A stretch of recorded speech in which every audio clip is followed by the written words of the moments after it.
9. Coopere com o inevitável. Certa vez, quando eu era garoto, estava brincando com alguns dos meus amigos no sótão de uma cabana rústica de madeira, velha e abandonada, no noroeste de Missouri. Quando fui descer do sótão, coloquei os pés no peitoril da janela por um momento, e depois pulei.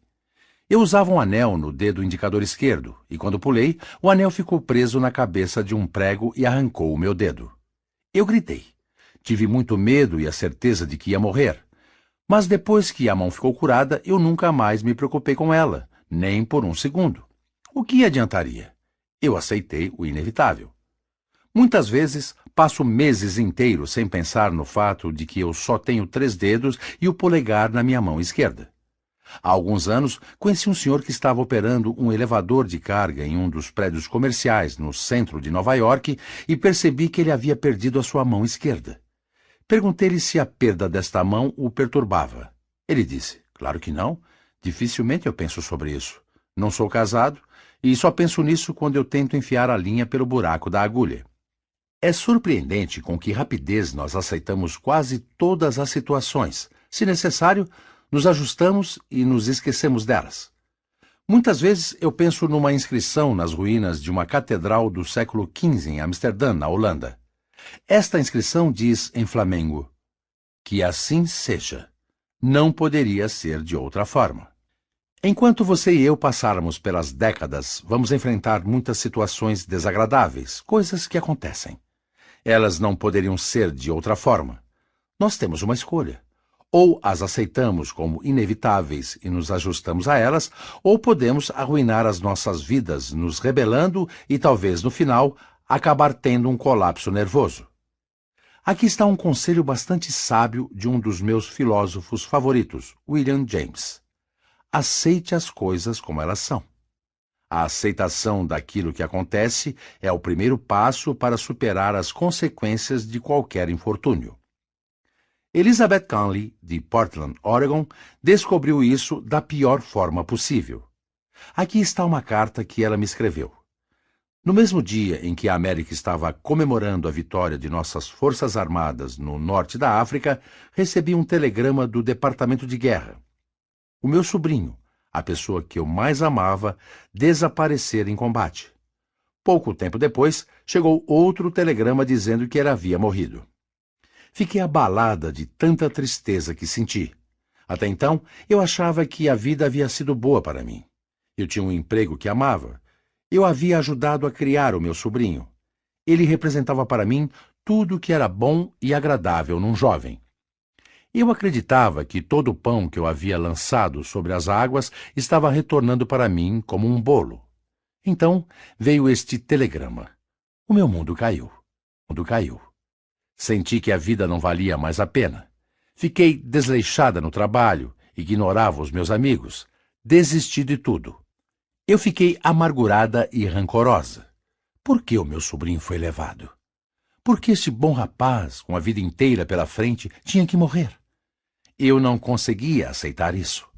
A minha tristeza foi tanta que decidi desistir do meu trabalho e ir embora, me esconder nas minhas lágrimas e tristeza. Estava arrumando a minha mesa, pronta para pedir demissão, quando encontrei uma carta que eu havia esquecido. Uma carta que este sobrinho que havia morrido escreveu para mim quando a minha mãe morreu há alguns anos.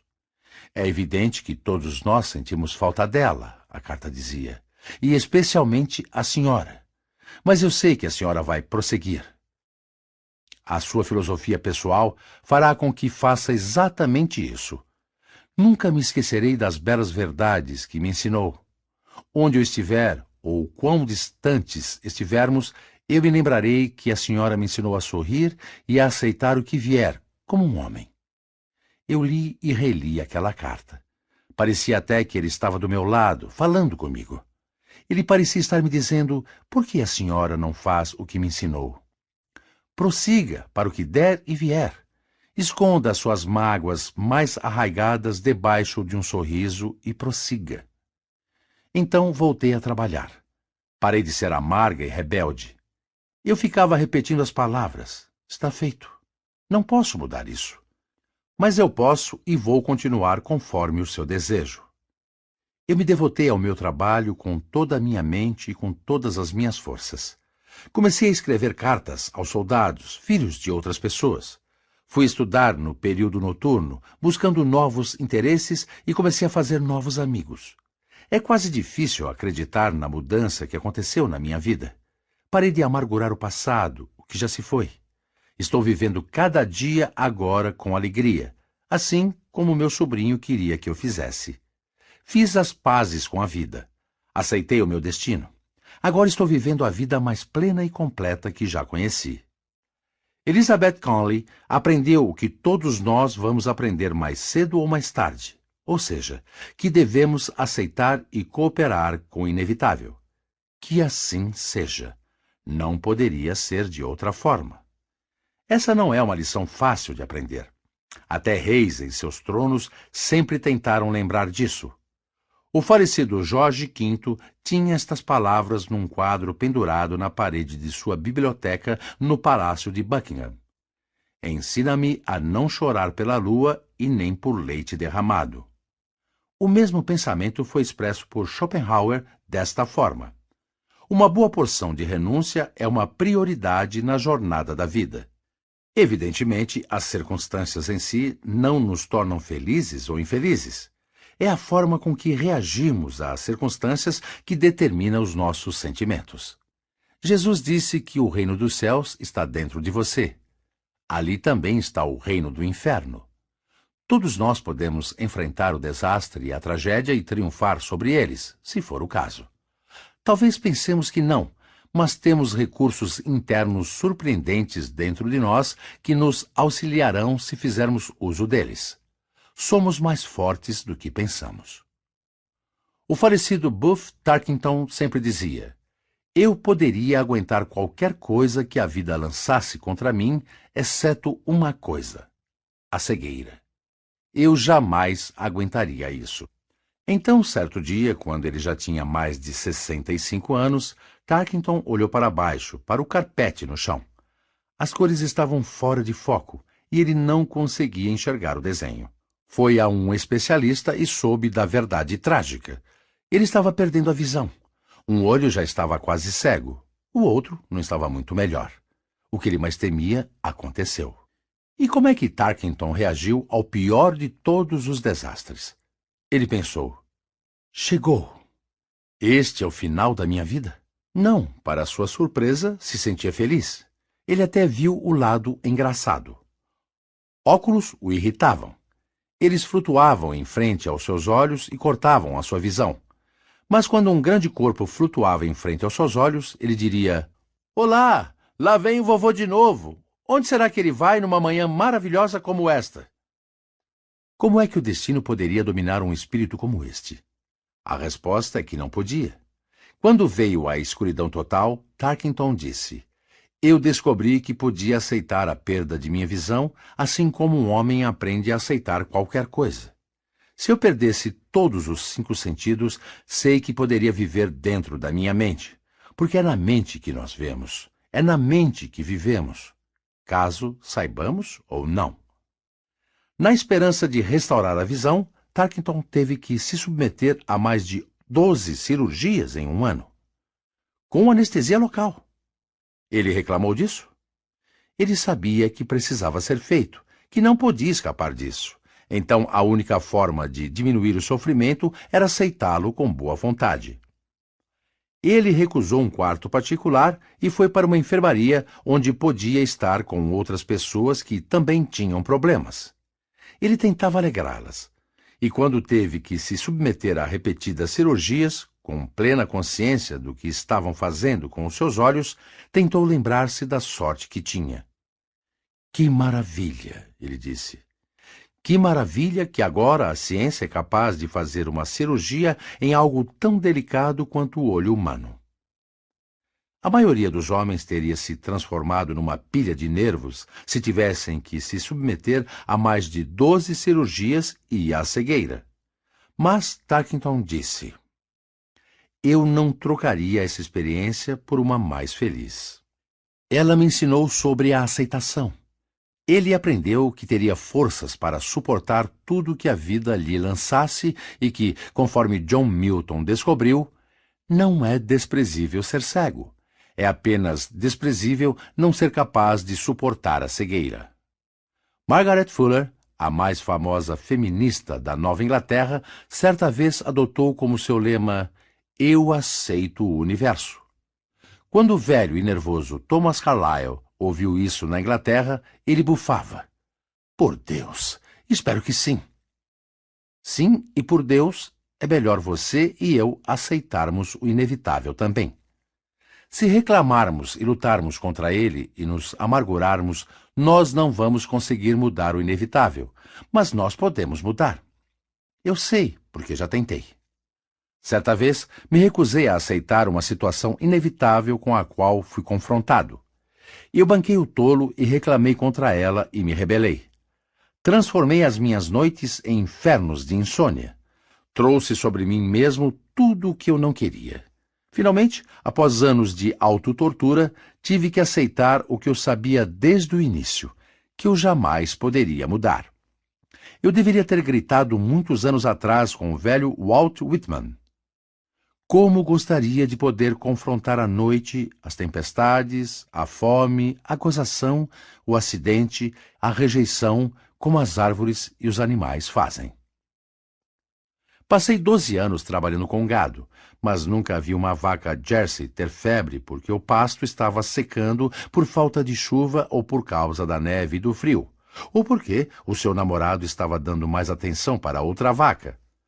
Os animais confrontam a noite, tempestades e a fome calmamente. Então eles nunca têm colapsos nervosos ou úlceras estomacais, e eles nunca ficam loucos. Eu quero dizer que nós não temos outra opção a não ser aceitar todas as adversidades que surgem em nosso caminho. Não chegar nem perto. Isso é mero fatalismo. Contanto que haja uma chance de podermos salvar uma situação, vamos lutar.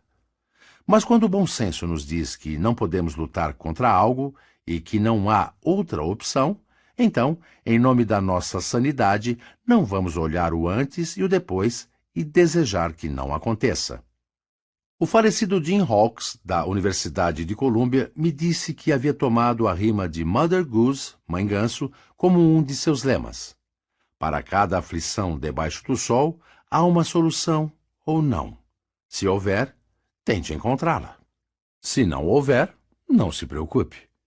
Enquanto eu escrevi este livro, entrevistei vários empresários que eram líderes na América e fiquei impressionado pelo fato deles terem cooperado com o inevitável e viverem as suas vidas praticamente livres de preocupação. Se eles não tivessem feito isso, teriam desabado sob o esforço. Aqui estão alguns exemplos do que estou dizendo. J.C. Penney, fundador da grande rede de lojas Penney, me disse: "Eu não me preocuparia se perdesse todos os dólares que tenho, porque não vejo o que se ganha com a preocupação. Eu faço o melhor que posso e deixo os resultados nas mãos dos deuses." Henry Ford me disse quase a mesma coisa. Quando as coisas estão fora do meu controle, eu deixo que elas mesmas se resolvam. Quando perguntei a K.T. Keller, então presidente da Chrysler Corporation, como ele deixava de se preocupar, ele respondeu: "Quando estou enfrentando uma situação difícil, se eu conseguir fazer algo a respeito, eu faço. Se não puder, simplesmente a esqueço." Eu nunca me preocupo sobre o futuro, porque não conheço nenhuma pessoa viva que possa descobrir o que vai acontecer no futuro. Há tantas forças que podem afetar o futuro. Ninguém pode dizer o que desperta estas forças, ou as entende. Então por que se preocupar com elas? K.T. Keller teria vergonha se você dissesse que ele é um filósofo. Ele é apenas um bom empresário, mas se deparou com a mesma filosofia que Epíteto ensinou em Roma há 19 séculos. Só existe um caminho para a felicidade, que é parar de se preocupar sobre as coisas que estão além do poder de nossa vontade. Sarah Bernhardt, a Divina Sarah, foi um exemplo ilustre de uma mulher que sabia como cooperar com o inevitável. Por meio século, ela foi rainha do teatro e imperava em 4 continentes, a atriz mais amada da Terra. quando tinha 71 anos e estava quebrada, havia perdido todo o seu dinheiro. O seu médico, o professor Pose, de Paris, disse-lhe que teria de amputar a sua perna. Enquanto atravessava o Oceano Atlântico, ela havia caído no convés durante uma tempestade e machucado a perna gravemente. A flebite se alastrou, sua perna encolheu. A dor se tornou tão intensa que o médico achou que sua perna deveria ser amputada.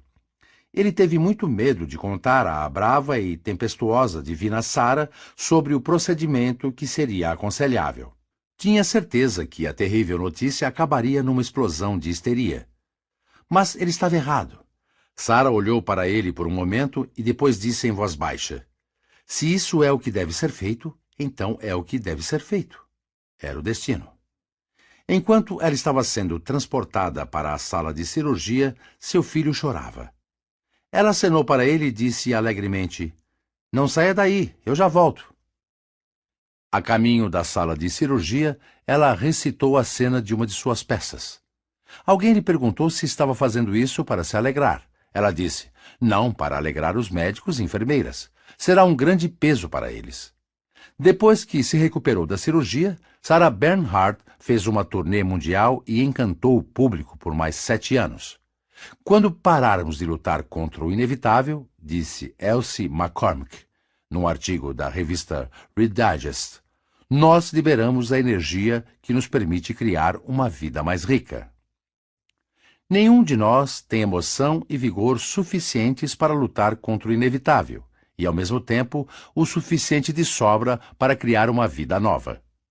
Escolha uma ou outra. Ou você pode se dobrar com as tempestades inevitáveis da vida, ou você pode resistir a elas e quebrar. Eu vi isso acontecer numa fazenda que tenho em Missouri. Plantei muitas árvores naquela fazenda, e no início elas cresceram com uma rapidez surpreendente. Depois veio uma tempestade de neve e cobriu cada galho com uma espessura grossa de gelo. Ao invés de arcar-se graciosamente com o peso, estas árvores resistiram com muita arrogância e quebraram. Se romperam sob o peso e tiveram que ser destruídas. Elas não aprenderam a sabedoria das florestas do norte. Eu já viajei centenas de milhas através das florestas perenes do Canadá e nunca vi um abeto ou um pinho quebrados pelo peso da neve ou de gelo. Estas florestas perenes sabem como se dobrar, como curvar os seus galhos, como cooperar com o inevitável. Mestres de jiu-jitsu ensinam seus alunos a curvar-se como o salgueiro e não resistir como o carvalho. Por que você acha que os pneus do seu automóvel ficam em pé na estrada e são tão castigados? Primeiro, os fabricantes de pneus tentaram fabricar um pneu que resistisse aos choques da estrada. Logo ficou cortado em tiras. Depois, eles fabricaram um pneu que absorvesse os choques da estrada. Um pneu que podia aguentar. Você e eu podemos durar mais e aproveitar uma viagem mais tranquila se aprendermos a absorver os choques e sacudidas durante a difícil jornada da vida. O que aconteceria se resistíssemos aos choques da vida ao invés de absorvê-los? O que aconteceria se recusássemos a nos curvar como o salgueiro e insistíssemos em resistir como o carvalho? A resposta é fácil. Nós teríamos uma série de conflitos internos. Ficaremos preocupados, tensos, estremecidos e neuróticos.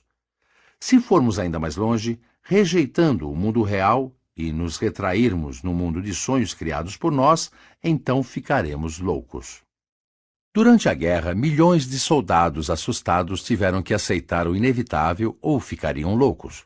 Como exemplo, vamos tomar o caso de William H. Kesselius, de Glendale, Nova York. Aqui está uma palestra merecedora de prêmios que ele deu em uma das minhas classes em Nova York. Logo após entrar para a guarda costeira, fui designado a um dos lugares mais quentes deste lado do Atlântico. Fui promovido para supervisor de explosivos. Imagine só, eu, um excelente vendedor, me tornando supervisor de explosivos. Só o pensamento de estar em cima de milhares de toneladas de TNT é suficiente para congelar a medula óssea de um excelente vendedor. Recebi apenas 2 dias de instrução. E o que aprendi me deixou com mais medo ainda. Eu nunca vou me esquecer da minha primeira missão. Num dia escuro, frio e nublado, recebi as minhas ordens num pier aberto em Caven Point, Bayonne, Nova Jersey. Fui designado ao porão número 5 do meu navio, onde tive que trabalhar com 5 estivadores. Eles tinham costas fortes, mas não sabiam nada sobre explosivos. E estavam carregando bombas muito potentes, cada uma contendo 1 tonelada de TNT, explosivo suficiente para mandar aquele navio pelos ares. Estas bombas muito potentes estavam sendo baixadas por 2 cabos de guindaste. Eu ficava dizendo para mim mesmo, e se um destes cabos escorregar ou quebrar? Meu pai! Eu estava com medo. Eu tremia. A minha boca estava seca. Os meus joelhos arcados. O meu coração estava acelerado. Mas eu não podia fugir. Isso seria deserção. Eu seria envergonhado. Os meus pais seriam envergonhados. E eu poderia ser morto com um tiro por deserção. Não podia correr.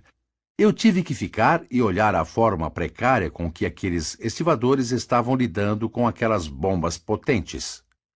O navio poderia explodir a qualquer minuto. Após 1 hora ou mais desse medo horrível, comecei a usar um pouco de bom senso. Comecei a repreender-me. Olha aqui. E se você explodir? E daí? Você nunca saberá o que aconteceu. É uma forma fácil de morrer. Muito melhor do que morrer de câncer. Não seja idiota. Você não vai viver para sempre. Você deve fazer este trabalho ou vão atirar em você. Então é melhor você começar a gostar dele. Falei comigo mesmo durante horas e comecei a me sentir mais à vontade. Finalmente, dominei a minha preocupação e meus medos, forçando-me a aceitar a situação inevitável. Eu nunca vou me esquecer desta lição. Todas as vezes que sou tentado a me preocupar com algo que eu não posso mudar, dou de ombros e digo, esqueça. Eu sei que funciona, mesmo para um excelente vendedor. Depois da crucificação de Jesus, a cena de morte mais famosa em toda a história foi a morte de Sócrates. Daqui a 10.000 séculos, as pessoas ainda estarão lendo e apreciando a descrição imortal dela, feita por Platão, uma das passagens mais lindas e mais comoventes de toda a literatura. Certos homens de Atenas, invejosos e ciumentos do velho Sócrates, que andava descalço, lançaram acusações contra ele e o julgaram e condenaram à morte. Quando um carcereiro simpático deu a Sócrates o copo de veneno para que ele bebesse, disse: "Peço que suportes sem amargura aquilo que precisa ser feito." Sócrates fez isso. Ele enfrentou a morte com uma calma e renúncia que tocaram as orlas da divindade. Peço que suportes sem amargura aquilo que precisa ser feito. Estas palavras foram pronunciadas 399 anos antes do nascimento de Cristo. Mas este mundo antigo de preocupação precisa mais destas palavras hoje do que nunca. Peço que suportes sem amargura aquilo que precisa ser feito. Eu já li praticamente todos os livros e revistas que pude encontrar que tratassem, mesmo que remotamente, sobre como banir a preocupação. Você gostaria de saber qual foi o melhor conselho sobre a preocupação que eu descobri após toda essa leitura? Bem, aqui está. Resumido em 25 palavras. Palavras que você e eu deveríamos colar no espelho dos nossos banheiros para que cada vez que lavássemos os nossos rostos, pudéssemos também apagar todas as preocupações de nossas mentes. Esta oração inestimável foi escrita pelo Dr. Reinhold Niebuhr. Concedei-nos, Senhor, serenidade necessária para aceitar as coisas que não podemos modificar, coragem para modificar aquelas que podemos, e sabedoria para distinguirmos umas das outras. Para quebrar o hábito antes que ele te quebre, a regra número 4 é: coopere com o inevitável.